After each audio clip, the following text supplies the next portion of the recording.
Okay, we're looking at replacing this boiler and this water heater with a high efficiency boiler. So I'll start with a few things. The layout of the room.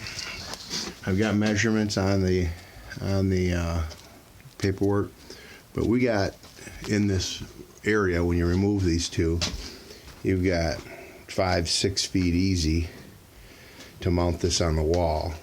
Now, you don't have a lot of, I mean, it's kind of a brick that's not really flush up on top, but you can mount to this piece down here and get it up off the floor about a foot. If you wanted to go higher, you could build something in the back. I don't know how you want to do that, but just giving you ideas. You want it off the floor because it's got a sub pump in it. So water must come in here, but I don't see evidence of it. But you want it off the floor. So you got, I think that's, what is that? Wait a second. The height of this wall from the floor to that little ledge right there, I'm pointing right there, is about 42 inches. But you still got something a little higher. You can mount to that. And that's probably about it, because everything else is deeper in.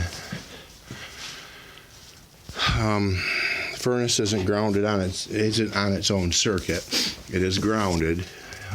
Tracking this power comes into there, really nice, but then it comes into here and splits, and then comes over with another breaker. That's the main line coming in. So as far as I can see, that's sharing power by a lot of things. I don't know where this is getting power from somewhere else. So this is different power here. That's coming in there too. I think, nope, that's going this way. Yeah, so that's just different power. So back to this, 2 zones. 1, 2. Most, no, I'm gonna say most, but some of this is copper, so I'm gonna say at least one zone is copper that I can follow and see. The other zone, and Jeremy, the sensei, found the black pipe on that zone. That's black pipe. But this is black pipe, and it goes in there in the crawl space. So, don't know how much of this stuff we're going to take apart.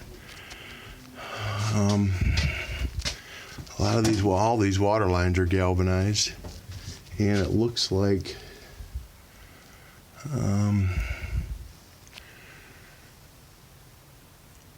so we got this zone going that way, feeding there. It's going back in there, and chimney sucks. Chimney's in bad shape, so we would need a chimney liner with a standard efficiency, because your water heater's venting there. You can vent out.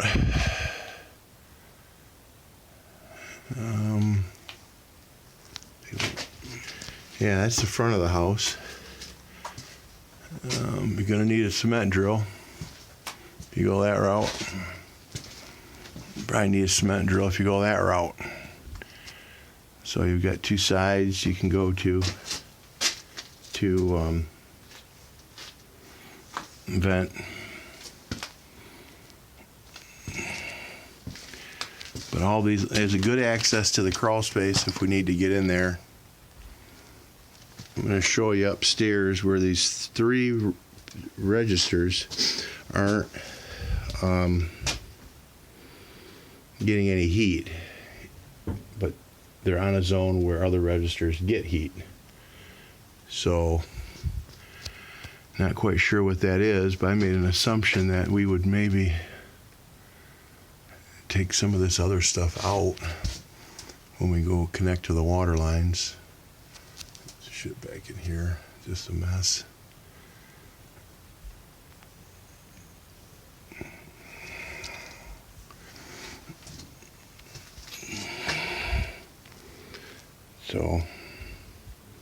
I'll pause this.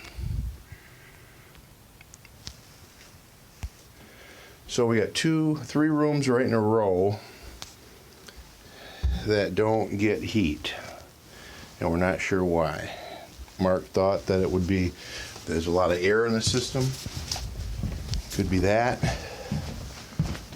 That one room I was just in, this bathroom here, and then a room, this bathroom in here. All three